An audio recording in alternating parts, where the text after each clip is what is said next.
옆에 분들 같이 한번 축복할까요? 하나님의 은혜가 충만하기를 바랍니다.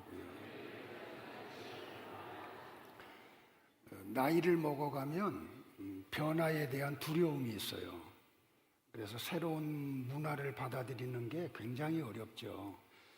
그런데 저는 그런 면에서 조금 열려 있어요.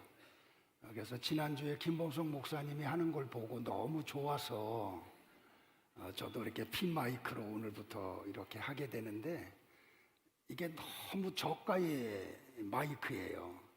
그래서 오늘 조금 좀 불편할지 모르지만 김봉석 목사님은 원체 목소리가 좋으니까 커버가 되는데 저는 이게 목소리가 노후가 돼가지고 조금 이 마이크가 소화하기가 조금 벅차요. 그래서 앞에 있었던 마이크를 좀 판매하고 그걸로 요거보다는 조금 더 좋은 걸 구입을 해서 조만간에 사용을 하려고 합니다. 우리 옆에 분들 같이 한번 축복할까요?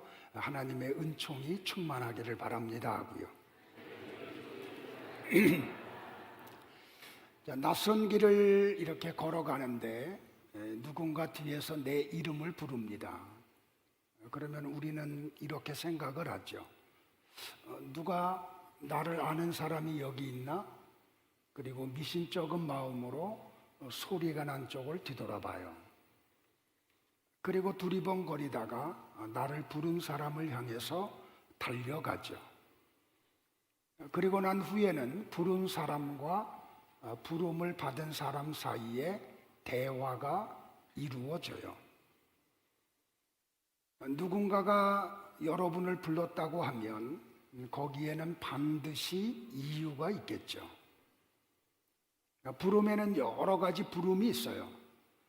군대에서 상사가 부하 직원을, 또 직장에서 상사가 부하 직원을, 학교에서는 선생님이 학생을, 또는 집에서는 부모가 자녀를. 부르는 방법도 다양하겠죠. 전화로, 또는 이메일로, 또는 문자로, 아니면 직접 찾아와서 부르기도 할 겁니다. 예상을 한 부름이 있는가 하면 전혀 예상하지 못한 가운데 부름이 있겠죠. 그 부름 앞에 즐거운 부름이 있는가 하면 조금 껄끄러운 부름이 있는 경우도 있어요. 교회에서 또 목회자의 설교 중에 성도 간의 대화 중에 가장 많이 사용되는 단어 가운데 하나를 꼽으라고 하면 그거는 부르심일 거예요. 이 부르심을 우리는 다른 말로 소명이라고도 해요. 목사에게 있어서 하나님의 부르심만큼 무거운 게 없어요. 그거는 성도들도 마찬가지죠. 하나님이 여러분을 은밀한 가운데 찾아오시고 여러분을 부르세요. 하나님은 의미 없이 우리를 찾아오시거나 부르시지 않죠. 키에르케고르라고 하는 철학자는 부르심, 소명을 그의 일기장에서 이렇게 언급을 한 적이 있어요. 인생의 진정한 존재의 목적은 나 자신을 이해하는 것이요, 하나님이 진정 내가 무엇을 하기를 원하는지를 아는 것이다. 그것은 나에게 참된 진리를 발견하는 것이며 내가 그것을 위하여 살기도 하고 죽을 수도 있는 이념을 찾는 것이다 라고 말입니다.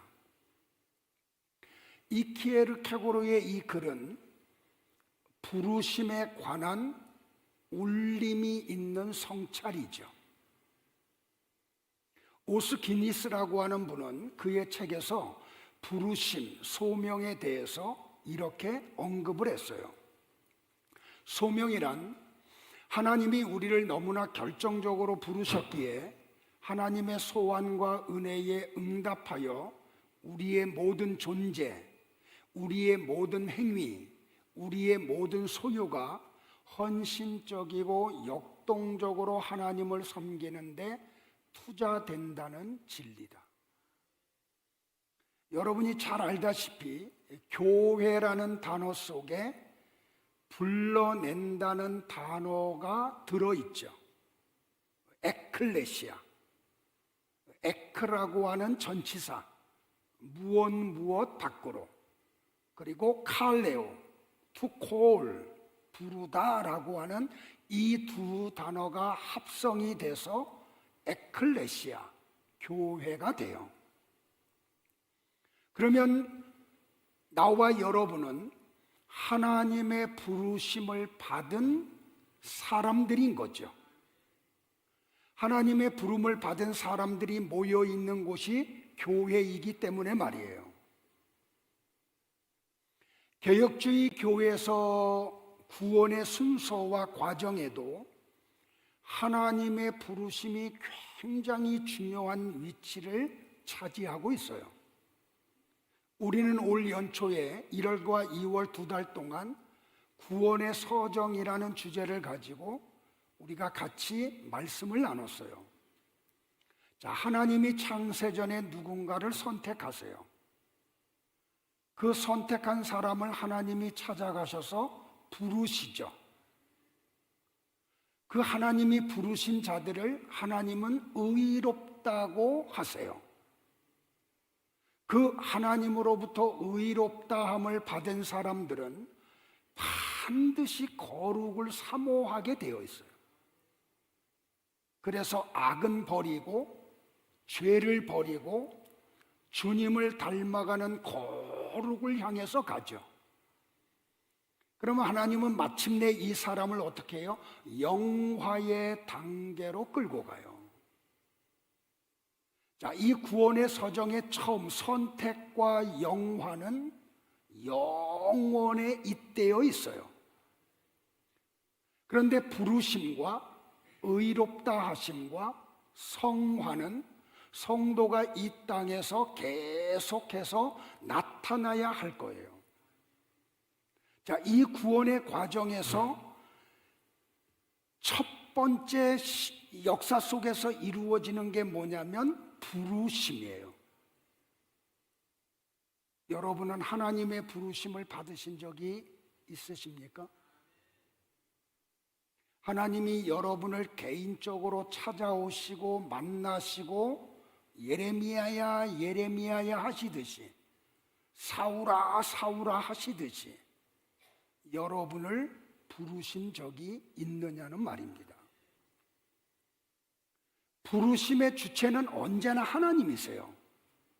인간이 먼저 하나님을 찾아갈 수가 없어요. 인간은 하나님의 부르심에 대해서 반응을 할 뿐이지요. 신구약 성경 전체를 여러분들이 보면 이 성경의 핵심 주제 가운데 하나가 뭐냐면 부르심이에요.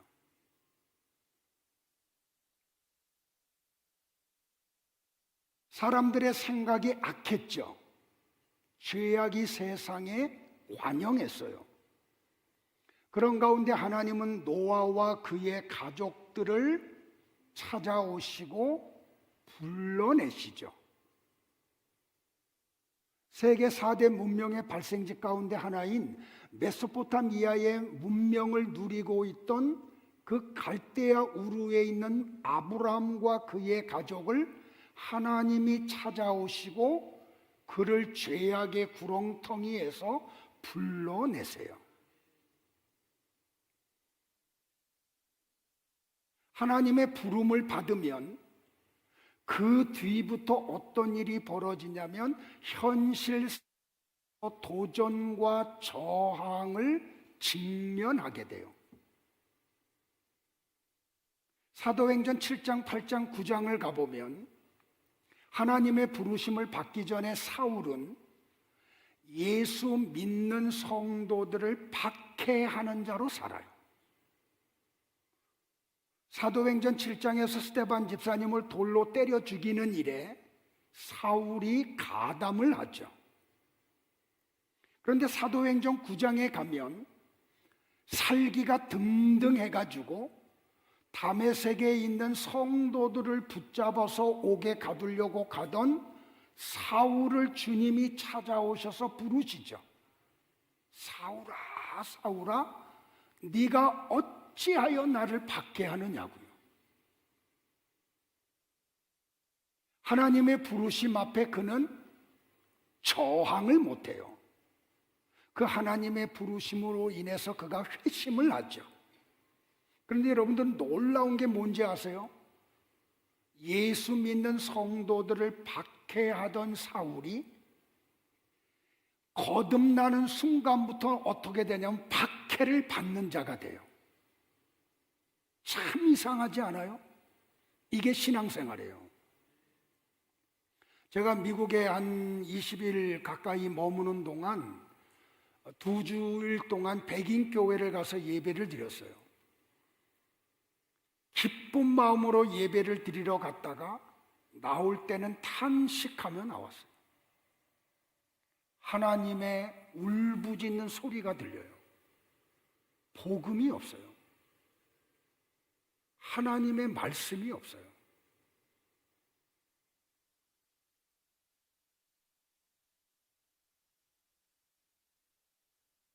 나와 여러분이 하나님의 부르심을 받고 거듭나면 우리의 삶의 현장에서 나타나는 현상이 뭐냐면 이 현실 세계의 저항 앞에 놓여요.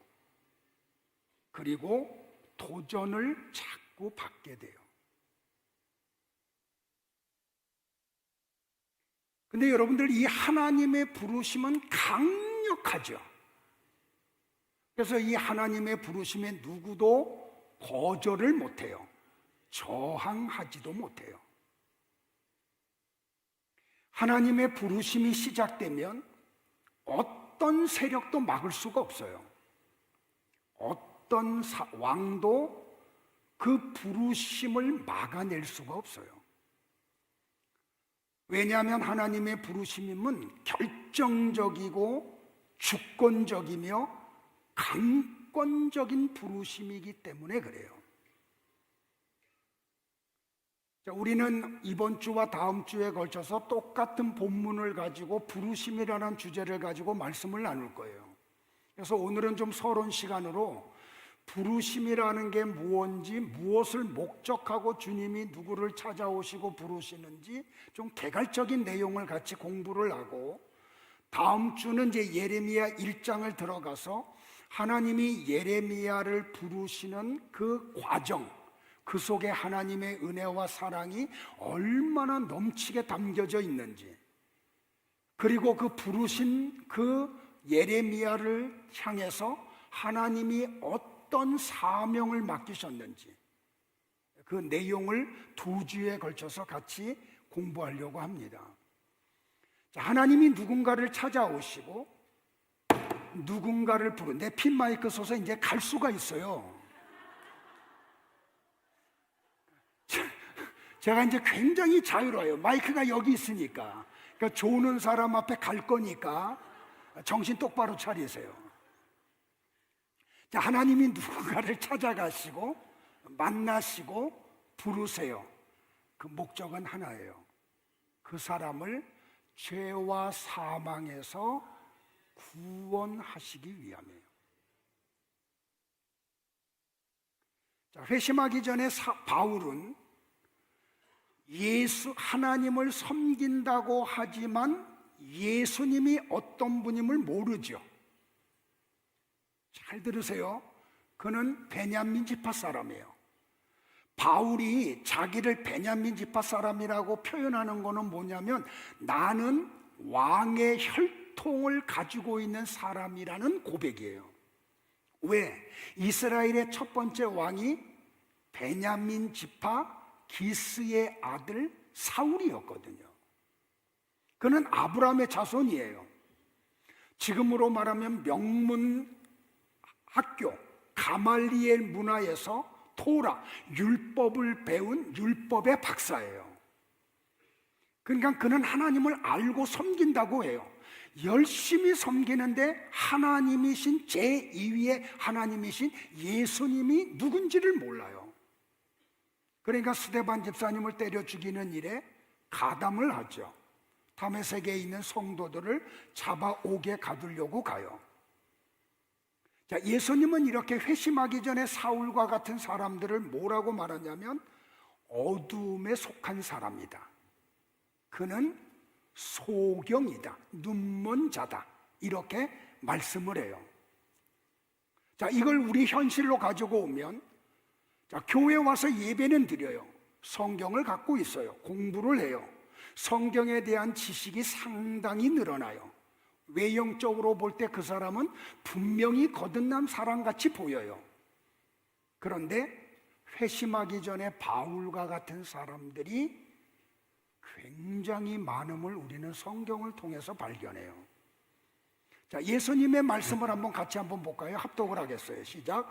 그들이 능히 묻지 못한 것은 이 때문이니 곧 이사야가 다시 일렀으되 그들의 눈을 멀게 하시고 그들의 마음을 완고하게 하셨으니 이는 그들로 하여금 눈으로 보고 마음으로 깨닫고 돌이켜 내게 고침을 받지 못하게 하려 함이라 하였음이더라.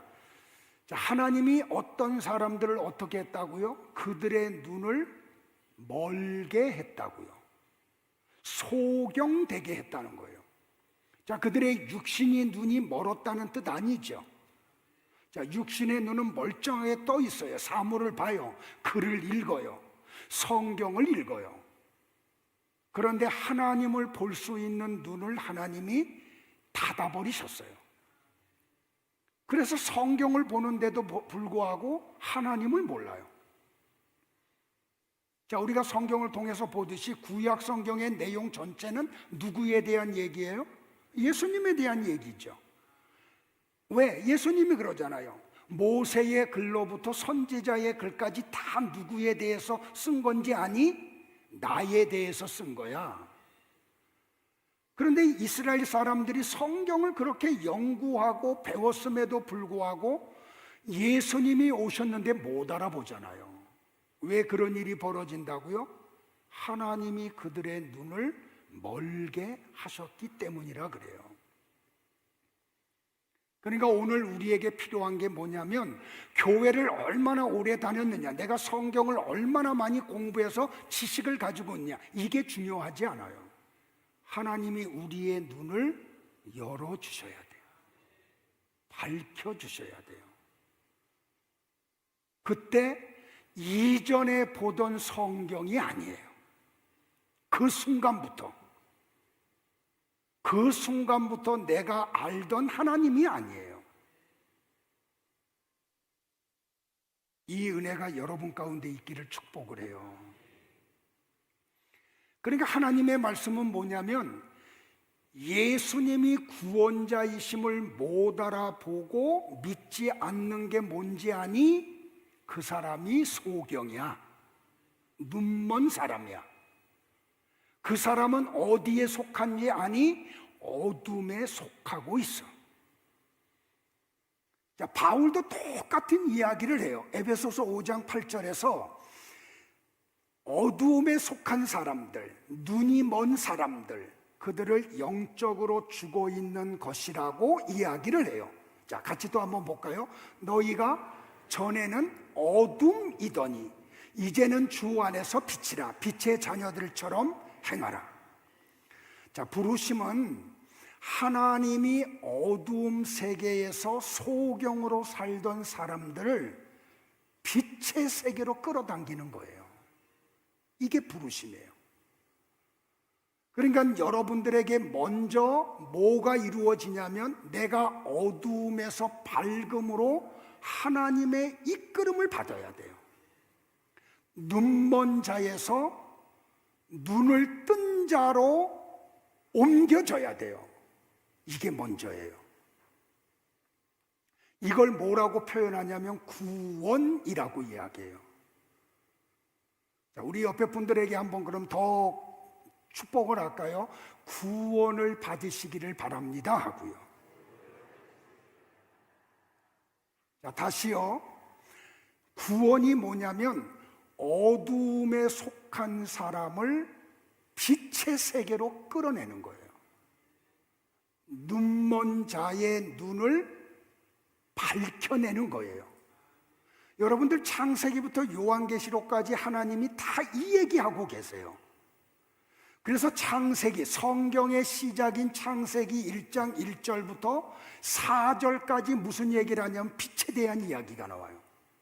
그리고 성경의 마지막인 요한계시록 마지막 장 22장 3절, 4절, 5절이 빛으로 이야기하고 끝나요. 자, 그러면 창세기와 요한계시록을 어떻게 성경이 시작하고 어떻게 마치는지를 같이 한번 연이어서 합독을 할게요. 같이 볼까요? 시작. 태초에 하나님이 천지를 창조하시니라.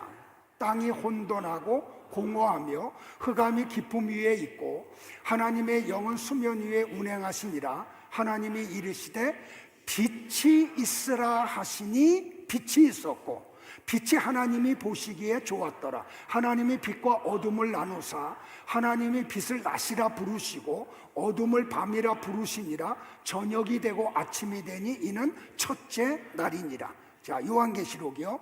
다시 저주가 없으며 하나님과 그 어린 양의 보좌가 그 가운데에 있으리니 그의 종들이 그를 섬기며 그의 얼굴을 볼 터이요 그의 이름도 그들의 이마에 있으리라.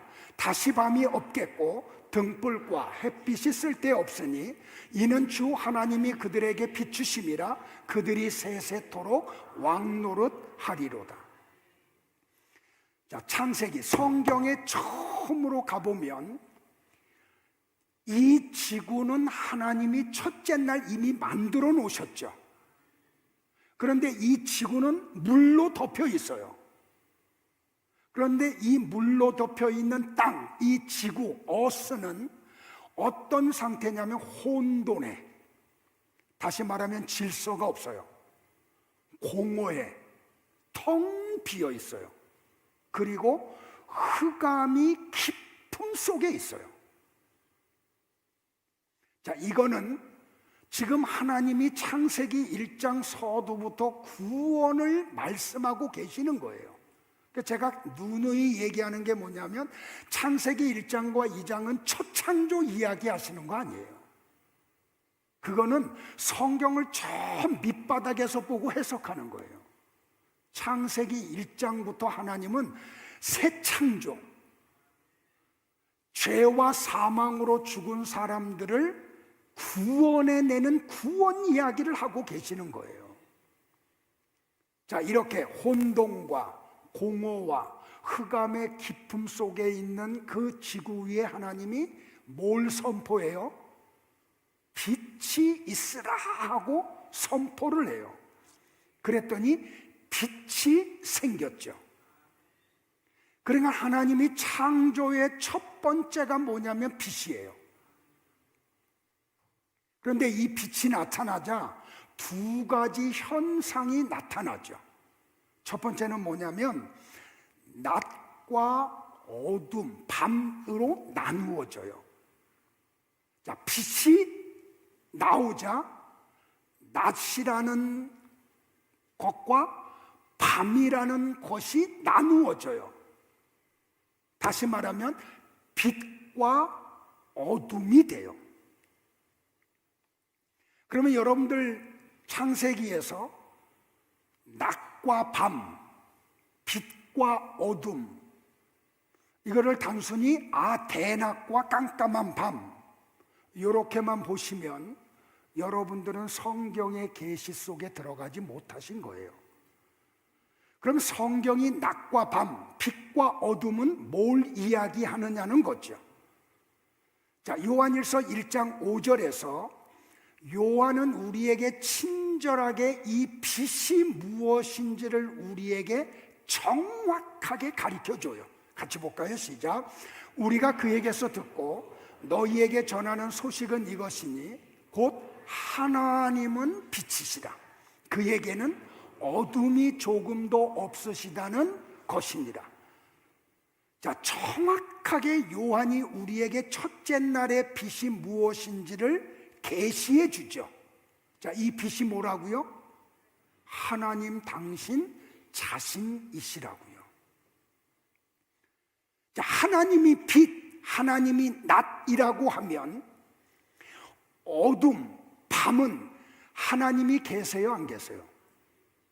안 계시는 거죠. 자, 다시요. 제가 가요. 핀마이크 썼다는 걸 명심해야 돼요. 자, 보세요, 여러분들. 하나님이 빛이셔.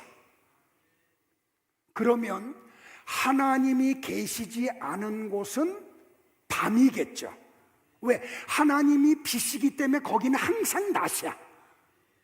그러면 하나님이 계시지 않은 곳은 밤인 거죠. 자, 성경이 지금 이 이야기예요. 요한복음에 가보면 사내들인 공의의 회원이고 유대의 랍비였던 니고데모가 예수님을 찾아오죠. 나사렛 청년을. 언제 찾아와요? 밤중에 찾아와요.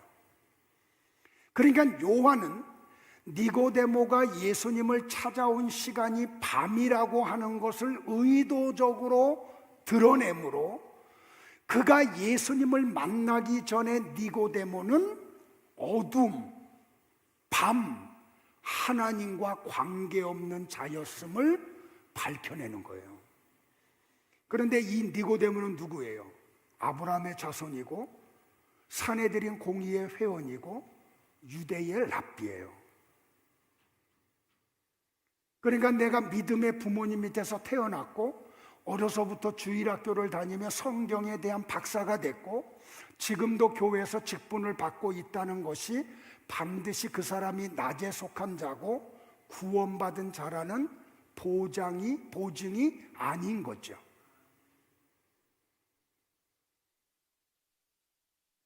자, 요한복음을 조금 더 가보면 가룟 유다가 예수님을 팔려고 가야바에게 가는 시간이 언제예요? 밤중이라고 요한이 밝혀주죠. 그러므로 요한은 지금 우리에게 뭘 설명하냐면 예수님의 제자였고 한때는 하늘과 땅의 권세를 받고 병 고치는 은사와 능력을 행하는 권세를 하나님으로부터 받아서 나가서 복음을 전했더니 귀신들이 하늘에서 떨어지는 그런 능력을 행한 자였지만 그가 예수님의 제자였지만 그는 구원과 관계없는 자, 빛과는 관계없는 자, 밤에 속한 소경이었음을 이야기하는 거예요.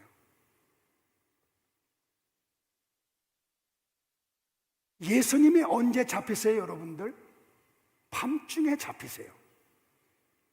그것은 빛이 밤에 의해서 잡혀 죽으심으로 어떤 누군가를 빛의 세계로 인도하고자 하는 하나님의 의도인 거죠. 예수님이 십자가에 못 박힌 시간이 몇 시예요? 우리 시간으로 낮 12시. 언제 운명하세요? 오후 3시에. 그런데 사복음서를 보면 예수님이 십자가에 못 박히시고 죽으시는 3시간 동안 이 세상이 어떻게 돼요? 깜깜한 어두움으로 바뀌어요. 그건 뭘 이야기해요? 우리 주님이 어두움에 잡히심으로 누군가를 빛의 세계로 인도하는 그러한 일을 하심을 이야기해요. 그러니까 누군가가 밤에 속했다는 것은 빛이신 하나님과는 관계없는 자임이 스스로 드러나는 거죠. 자, 혼돈과 공허와 흑암이 깊음 위에 있는 이 땅 위에 하나님이 빛으로 나타나세요. 그러자 어떤 일이 벌어져요? 풀과 씨 맺는 채소와 열매 맺는 나무들이 존재하게 되죠. 자, 여러분들 보세요. 풀과 씨 맺는 채소와 열매 맺는 나무들은 광합성을 해야 자라나고 꽃을 피우고 열매를 맺어요. 다시 말하면 태양과 공기와 물의 작용으로 인해서 풀과 채소와 나무는 존재하는 거죠. 근데 이걸 모를 리 없는 하나님이 풀과 채소와 나무들은 셋째 날 창조하시고 태양은 넷째 날 창조하세요. 하나님은 의도적으로 창조의 순서를 그렇게 하신 거예요. 뭔가를 설명하시려고 여러분들. 뭘 설명하시려고 여러분들? 풀과 채소와 나무들을 존재하는 것은 그런 어떤 광합성 작용으로 인해서 이루어지는 게 아니고 빛에 의해서 이루어지는 것임을 말씀하고자 하는 거예요. 그러니까 생명은 빛이신 하나님에 의해서 존재하고 성장하고 열매를 맺는 거예요. 그러니까 성도의 탄생은 하나님에 의해서 이루어져요. 성도가 생명을 가지고 존재하는 것도 하나님으로 인해서 이루어져요. 자, 성도로부터 성령의 열매가 맺히는 것도 빛이신 하나님에 의해서 이루어지는 거예요. 바울은 디모데전서 6장 15절과 16절에서 그 비밀을 우리에게 또 가르쳐줘요. 성경은 너무 기가 막히게 보완하고 설명하고 있다니까요. 자, 같이 한번 또 볼까요? 시작. 기약이 이르면 하나님이 그의 나타나심을 보이시리니 하나님은 복되시고 유일하신 주권자이시며 만왕의 왕이시며 만주의 주시오니 오직 그에게만 죽지 아니함이 있고 가까이 가지 못할 빛에 거하시고 어떤 사람도 보지 못하였고 또 볼 수 없는 이신이 그에게 존귀와 영원한 권능을 돌릴지어다. 아멘. 그러니까 하나님은 절대로 어둠과 공존할 수 없는 빛이세요. 자, 보세요. 어둠에 빛이 들어가면 어둠은 사라져. 그리고 거기에는 빛에 의해서 밝음만 있어요. 어둠과 빛이 동시에 공존할 수 있어요, 없어요? 없어요. 이건 뭘 얘기하냐면 영의 세계는 딱 둘로 나눠지지 중간 세계가 없다는 걸 얘기해요. 하나님의 영의 지배를 받는 세계와 사단의 지배를 받는 세계, 이 둘 외에는 없어요. 한쪽 발은 여기다 놓고 한쪽 발은 저기다 놓고 편의에 의해서 여기로 갔다 저리로 갔다 할 수 없어요. 빛과 어둠은 공존이 안 돼요. 그리고 이 세상의 만물은 빛이신 하나님에 의해서 존재되고 유지가 돼요. 그러니까 만물에 빛이신 하나님이 비치실 때 만물은 가치가 있는 거죠. 왜? 빛이 없으면 생명이 없으니까. 그러니까 여러분의 가치는 어디에서 나와요? 하나님에게서 나와요. 하나님이 함께하는 사람이 가치 있는 거지, 세상적으로 높은 지위를 가지고 있고 많은 학문을 가지고 있고 큰 기업을 경영하는 사람이 가치 있는 거 아니에요. 왜? 빛이신 하나님이 우리를 존재하게 하고 우리의 생명을 유지시키는 근원이시기 때문에 말이에요. 그래서 아까 서두에 말씀드린 대로 성경 서두의 빛 이야기를 하고 성경의 마지막 권 마지막 장에서 빛의 이야기로 끝나는 거예요. 구약의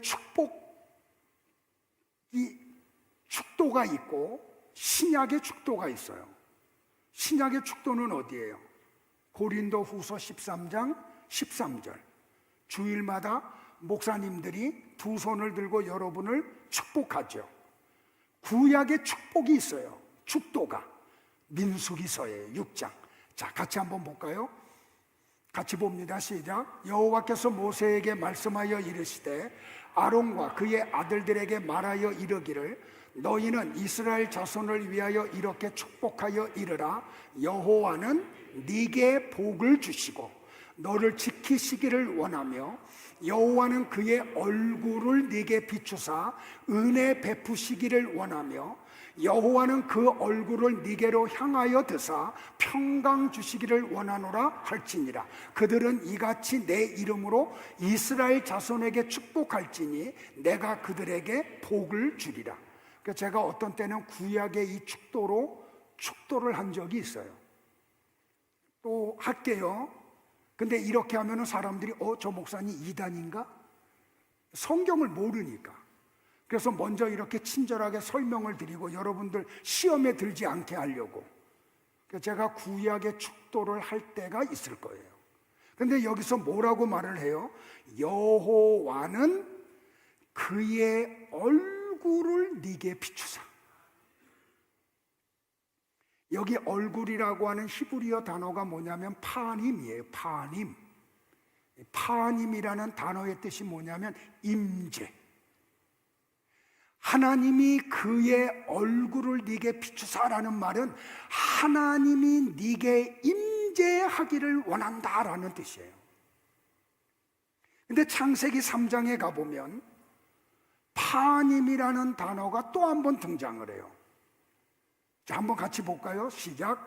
그들이 그날 바람이 불 때 동산에 거니시는 여호와 하나님의 소리를 듣고 아담과 그의 아내가 여호와 하나님의 낯을 피하여 동산나무 사이에 숨은지라. 여기 하나님의 낯, 얼굴, 이게 파님, 똑같은 단어로 쓰였어요. 그러니까 뭘 이야기하냐면 하나님이 금하신 선악을 알게 하는 나무의 열매를 따먹은 아담과 하와는 하나님의 낯, 하나님의 얼굴을 피한 거죠. 자, 여기 잘 들으세요, 여러분들. 여기 낯이라, 하나님의 낯이라는 단어가 얼굴, 히브리어로 파님이라니까요. 그런데 하나님은 뭐라고요? 빛이시라고요. 자, 근데 보세요.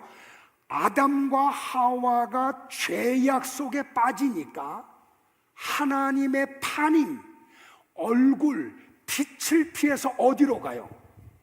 어디로? 어둠으로. 그러니까 아담과 하와는 지금 하나님을 떠나간 거죠.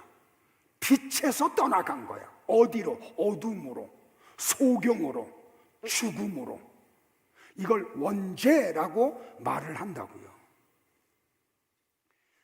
자, 이사야는 이 빛이신 하나님을 떠나 어둠으로 들어간 사람들을 이렇게 이야기해. 그게 다 유다 백성들이에요. 이스라엘 사람들. 잘 봐야 돼요, 여러분들. 정신 바짝 차려야 돼요. 같이 볼까요? 성경 시작. 그러므로 정의가 우리에게서 멀고 공의가 우리에게 미치지 못한즉 우리가 빛을 바라나 어둠뿐이요 밝은 것을 바라나 캄캄한 가운데 행함으로 우리가 맹인같이 담을 더듬으며 눈 없는 자같이 두루 더듬으며 낮에도 황혼때같이 넘어지니 우리는 강장한 자 중에서도 죽은 자 같으니라. 이게 무슨 말이냐면 여러분들, 하나님이 그들과 함께 하심에도 불구하고 그들은 어디로 자꾸 가는 거예요? 아담과 하와와 같이 어둠으로 자꾸 가는 거예요. 누가? 이스라엘 백성들이. 그러니까 성경은 타락한 사람들, 죄인들을 가리켜서 뭐라고 말하냐면 어둠이라 그래요. 그리고 이 죄악이 관영한 세상을 뭐라 그래요? 이 세상을 어둠이라 그러고 그 속에서 사는 사람들을 소경이라고 말을 해요. 그래서 예수님이 빛으로 오시는 거예요. 뭘 가지고? 하나님의 생명을 가지고 말이에요. 자, 요한복음 1장 1절부터 같이 볼게요. 자꾸 반복하는 이유는 이렇게 함에도 불구하고 아직도 이게 뭔지 모르는 분들이 너무 많아서. 자, 같이 봐요. 시작. 태초에 말씀이 계시니라. 이 말씀이 하나님과 함께 계셨으니 이 말씀은 곧 하나님이시니라. 그가 태초에 하나님과 함께 계셨고 만물이 그로 말미암아 지은 바 되었으니 지은 것이 하나도 그가 없이는 된 것이 없느니라. 생명이 있었으니 이 생명은 사람들의 빛이라. 자, 창세기 1장 설명한 게 이제 이해가 되죠. 자, 다시요. 그 안에 뭐가 있었다고요? 생명. 무슨 생명? 하나님의 생명. 그런데 이 생명은 뭐라고요? 사람들의 빛이라. 그 다음에 계속 시작. 빛이 어둠에 비추되 어둠이 깨닫지 못하더라. 이게 예수님이 사람의 몸을 입고 팔레스틴 땅에 왔을 때 아브라함 자손들 속에 나타났던 현상이에요. 그러니까 교회에 나오는 게 중요하지 않다니까요. 물론 안 나오는 것보다 더 중요해. 설교를 안 듣는 것보다는 듣는 게 더 중요해요. 그런데 정말 중요한 건 이 계시 속으로 하나님의 인도를 받으셔야 되는 거예요. 다 못 알아봐. 예수님의 탄생 기사를 보면 동방의 박사 몇 명, 베들레헴에서 양들을 치던 목자 몇 명.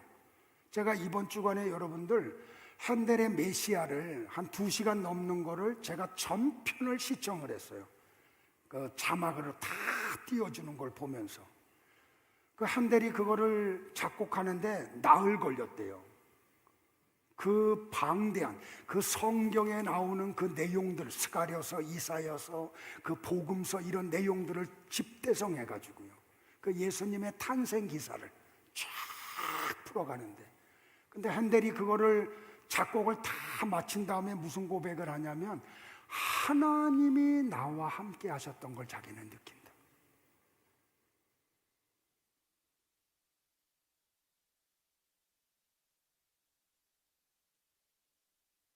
그런데 여러분들, 그 많은 이스라엘 사람들이 몇 천 년 동안 하나님이 주신 성경을 가지고 있음에도 불구하고 하나님을 몰라. 자기네들은 안 돼요. 자기네들은 하나님을 믿는데, 그래서 하나님을 위해서 열심히 산대. 근데 하나님은 단식을 해요. 니네들이 나를 너무 몰라 하고 말이에요. 그게 드러나잖아요. 예수님이 오셨는데 못 알아봐. 너무 많은 사람들이 못 알아봐요. 그런데 여러분들, 신비한 게 뭔지 아세요? 그런 사람들이 다수인 가운데 어떤 소수의 사람들이 예수님이 누구인지를 알아먹어요. 그리고 그분을 영접을 해요. 자기의 어두움의 세계에 빛이신 예수님을 영접을 해요. 여러분들, 어떻게 똑같은 사람인데 이런 차이가 나타나요? 어떤 소수의 사람들이 예수님을 알아보고 그분을 영접하는 걸 뭐라고 이야기하냐면 은혜라고 이야기해요. 자, 옆에 분들한테 한번 축복을 해요. 은혜 받으세요 하고요. 자, 요한복음 1장 12절 13절 같이 볼까요? 시작. 영접하는 자, 곧 그 이름을 믿는 자들에게는 하나님의 자녀가 되는 권세를 주셨으니 이는 혈통으로나 육정으로나 사람의 뜻으로 나지 아니하고 오직 하나님께로부터 난 자들이니라. 그러니까 이 요한이 지금 뭐라기에 어떤 소수의 사람들이 예수님을 알아먹어, 그리고 그분을 구원자, 빛을 영접을 해. 그런데 그런 일이 어떻게 이루어졌다고요? 혈통으로 되는 게 아니라, 육정으로 되는 게 아니라, 사람의 뜻으로 되는 게 아니라. 간증 하나 할까요, 여러분들? 어저께 새가족 신방을 했는데 아들 하나예요. 초등학교 6학년짜리. 기도 제목을 쭉 봤는데 그 아들이 기도 제목을 내놔. 기도 제목이 뭐냐면 목사가 되고 싶은데 목사님 기도해달라고. 초등학교 6학년 남자아이가. 내가 물어봤어요. 너 언제부터 그런 마음이 생겼니? 그랬더니 초등학교 1학년 때부터 생겼대요. 근데 그 6년 동안 그 마음이 변치를 않아. 내가 조금 더 연장했어요. 대학교 공부할 때까지 그 마음이 사라지지 않으면 대학을 졸업하고 그 다음에 신대원 가라, 그렇게. 여러분들 보는데요, 신방받는 내내 설교하는 동안에 아버지를 코치해. 초등학교 6학년 아들이. 그러면서 막 박수를 쳐요. 예배가 끝나고 나니까.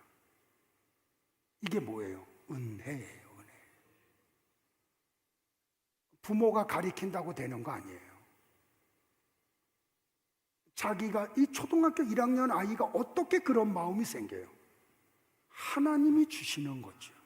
그걸 은혜라고 이야기를 한다고요. 하나님은 죄와 사망에서 구원받은 사람을 반드시 어디로 끌고 가냐? 협착한 길로 끌고 가요. 좁은 문으로 끌고 가요. 같이 한번 볼까요? 시작.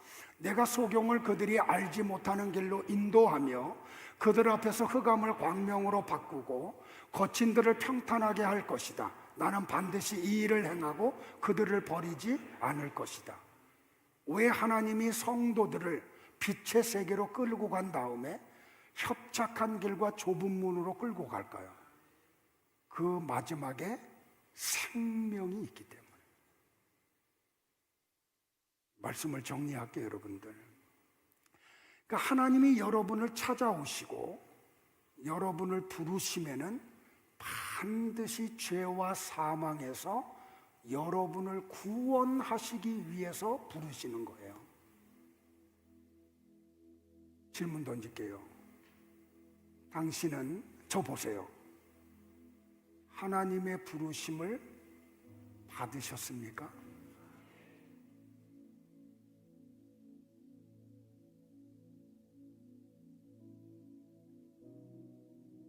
주님을 이 땅에 보내신 하나님의 뜻이 그거예요. 우리를 죄와 사망으로 가득 찬 어두움에서 빛의 세계로 인도하시려고. 우리의 마음의 눈을 밝히셔서 비로소 성경의 계시가 보이기 시작하게 하시려고. 그리고 궁극적으로 하나님의 나라로 데리고 가시려고요. 여러분들 지구가 지금 병들었죠? 근데 그 병드는 속도가 굉장히 빨라요. 그리고 심각해요.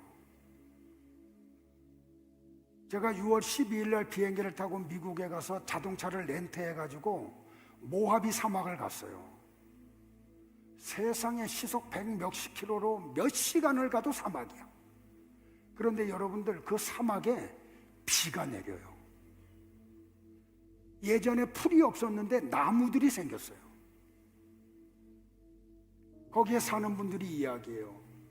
참 이상하게 변했다. 지금 저 북극에 있는 빙하들이 녹아가는 속도가 장난이 아니에요. 이 오존층에 파괴되는 그 범위의 속도, 바다의 수면의 온도가 올라가는 속도가 장난이 아니에요. 그래서 기상학자들, 이런 분들이 경고를 계속 보내요. 그런데 우리는 그런 경고를 받는데도 불구하고 참 간들이 버가지고 덤덤해요. 그런 가운데 하나님은 나와 여러분을 찾아오시고 나와 여러분을 불러내세요. 왜? 하나님의 나라로 인도하시려고.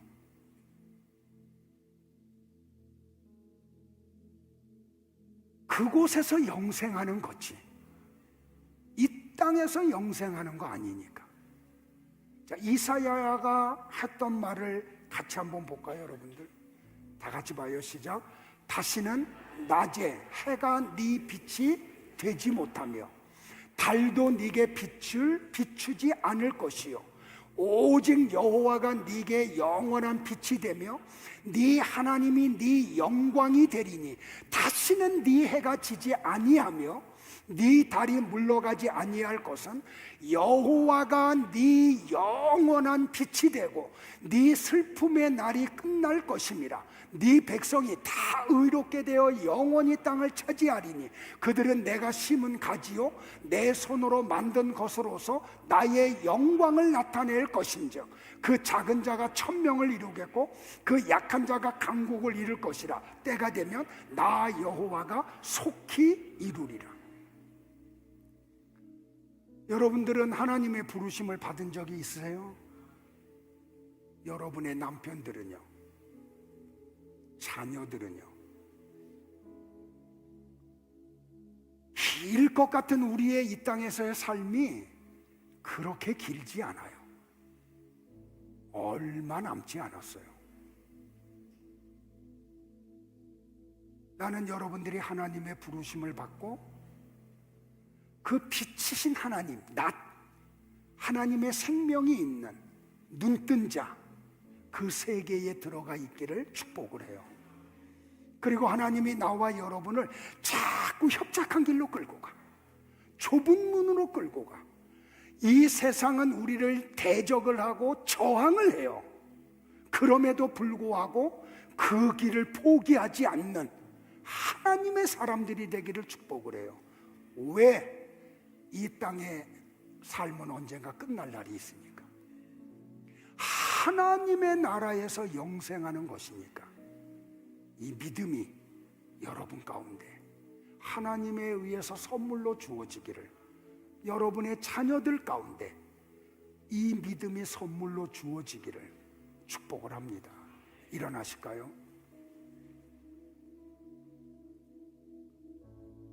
조금 후에 우리가 가서 살 하나님의 나라가 이런 나라예요. 제가 여러분들의 이해를 좀 도우려고 현대인의 번역본으로 가지고 왔어요. 우리 천천히 요한계시록 21장 1절부터 27절까지 조금 길지만 차근차근 좀 소망을 가지고 믿음을 가지고 설렘을 가지고 같이 한번 합독을 할게요. 같이 봅니다. 또 나는 새 하늘과 새 땅을 보았습니다. 전에 있던 하늘과 땅은 사라지고 바다도 없어졌습니다. 나는 거룩한 성 새 예루살렘이 하나님에게서부터 하늘에서 내려오는 것을 보았는데 마치 신부가 신랑을 위해 단정한 것 같았습니다. 그때 나는 보좌에서 큰 소리로 이렇게 말하는 것을 들었습니다. 이제 하나님의 집이 사람들과 함께 있다. 하나님께서 사람들과 함께 계시고 그들은 하나님의 백성이 될 것이다. 하나님이 몸소 그들과 함께 계셔서 그들의 눈에서 모든 눈물을 씻어주실 것이니 다시는 죽음도 없고 슬픔도 없고 우는 것도 아픔도 없을 것이다. 이것은 전에 있던 것들이 다 사라져 버렸기 때문이다. 그때 보좌에 앉으신 분이 이제 내가 모든 것을 새롭게 한다 하시고 이어서 이 말은 진실하고 참되다. 너는 이것을 기록하라고 말씀하셨습니다. 그분은 또 나에게 이렇게 말씀하셨습니다. 이제 다 마쳤다. 나는 처음과 마지막이며 시작과 끝이다. 내가 목마른 사람에게 생명의 샘물을 값없이 주겠다. 신앙의 승리자는 이 모든 것을 받게 될 것이며 나는 그의 하나님이 되고 그는 내 아들이 될 것이다. 그러나 비겁한 사람과 불신자와 흉악한 사람과 살인자와 음란한 사람과 마술사와 우상 숭배자와 모든 거짓말쟁이들은 유황이 타는 불못에 던져질 것이다. 이것이 둘째 죽음이다. 마지막 일곱째 재앙이 가득 담긴 일곱 대접을 든 일곱 천사 가운데 하나가 와서 나오너라. 내가 네게 어린 양의 아내 될 신부를 보여주겠다 하고 말했습니다. 그리고 그 천사는 성령에 사로잡힌 나를 데리고 높은 산으로 올라가 거룩한 성 예루살렘이 하나님에게서부터 하늘에서 내려오는 것을 보여주었습니다. 그 성은 하나님의 영광의 광채로 둘러싸여 그 빛이 귀한 보석과 같았고 수정처럼 맑은 벽옥과 같았습니다. 크고 높은 성벽과 12문이 있었으며 그 문에는 12천사가 있고 이스라엘 12지파의 이름이 쓰여 있었는데 그 문은 동서남북에 각각 3개씩 있었습니다. 또 성벽에는 12개의 주춧돌이 있고 그 위에 어린 양의 12사도의 이름이 쓰여 있었습니다. 내게 말하던 천사는 그 성과 성문과 성벽을 재려고 금 잣대를 가지고 있었습니다. 그 성은 네모가 반듯한 정사각형이었습니다. 천사가 잣대로 성을 재어보니 길이와 폭과 높이가 다 같이 약 2200km였습니다. 그리고 성벽 두께를 재어보니 약 65m였는데 이것은 천사의 측량이지만 사람의 측량 기준에 의한 것입니다. 성벽은 전체가 벽옥으로 만들어져 있었고 성은 맑은 유리 같은 순금으로 되어 있었습니다. 그리고 성벽의 주춧돌은 모두 보석으로 꾸며져 있었습니다. 그 첫째 주춧돌은 벽옥으로, 둘째는 청옥, 셋째는 옥수, 넷째는 비치옥, 다섯째는 호마노, 여섯째는 홍옥수, 일곱째는 감남석, 여덟째는 녹주석, 아홉째는 황옥, 열째는 녹옥수, 열한째는 히아신드, 열두째는 자수정으로 꾸며져 있었습니다. 또 12개의 성문은 각각 하나의 거대한 진주로 되어 있었으며 성의 거리는 맑은 유리 같은 순금으로 되어 있었습니다. 나는 성 안에서 성전을 보지 못했습니다. 이것은 전능하신 주 하나님과 어린 양이 그 성의 성전이 되기 때문입니다.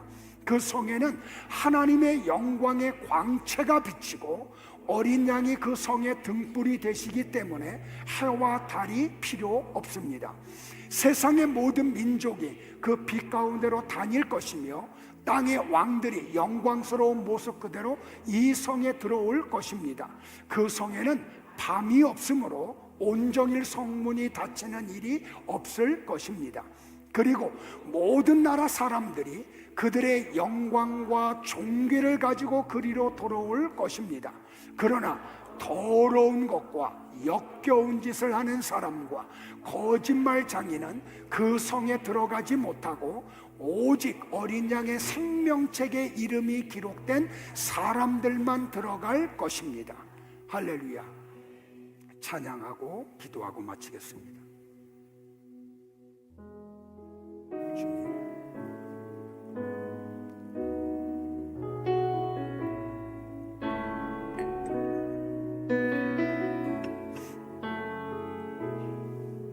예수는 나의 힘, 예수는 나의 힘이요, 예수는 나의 생명이라, 예수는 나의 참 기쁨 참 소망, 예수는 나의 꿈이라, 예수는 나의 힘이요, 예수는 나의 생명이라, 예수는 나의 참 기쁨 참 소망, 예수는 나의 꿈이라. 진리의 성령 내게 오셔서, 진리의 성령 내게 오셔서, 진리의 성령 나를 깨닫게 하사 주 예수만 바라보게. 진리의 성령, 진리의 성령 내게 오셔서, 진리의 성령 내게 오셔서, 진리의 성령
참 소망 예수는 나의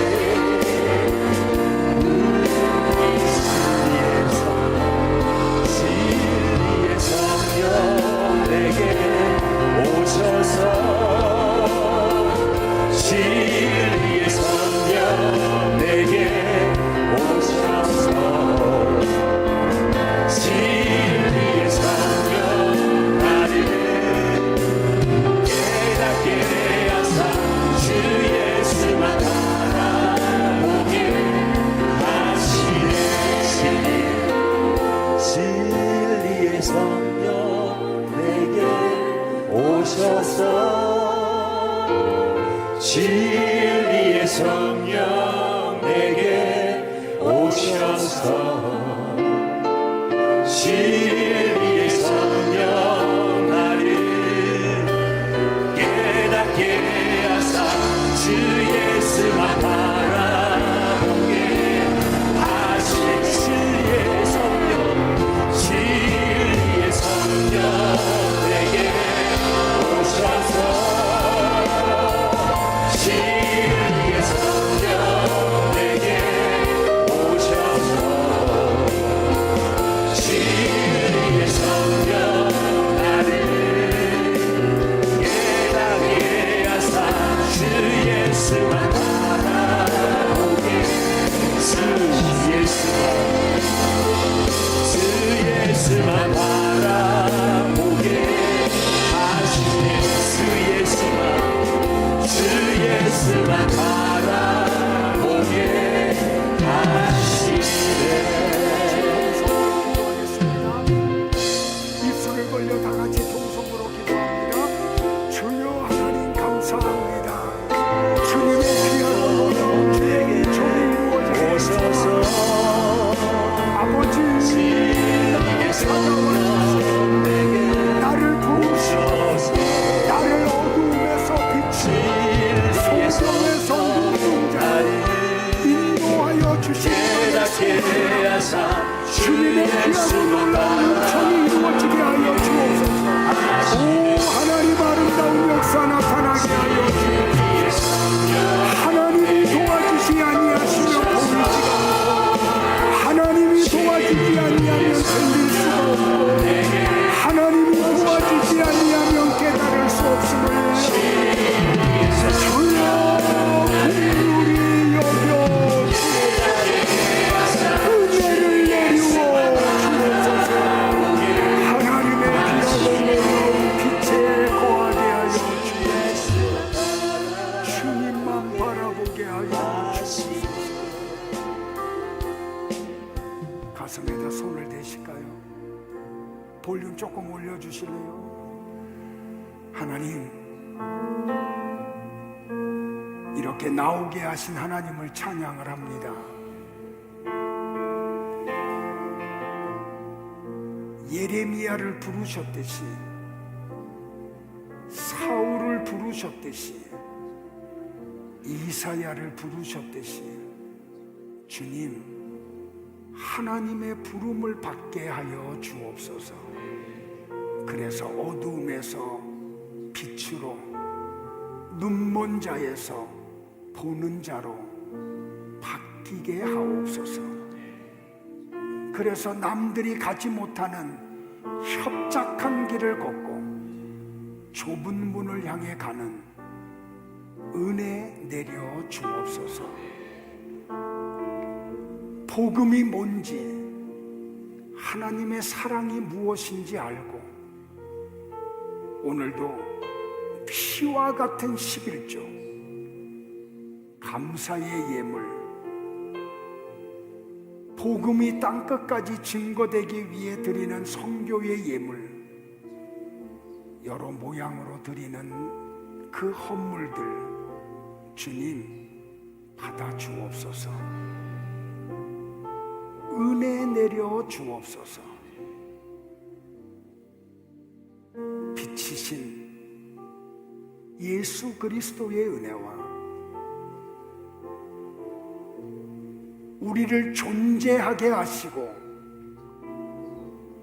유지하게 하시는 하나님의 사랑과 우리로 천국을 소망하게 하시는 성령의 은총이 우리 가운데 영원토록 있을지어다. 아멘.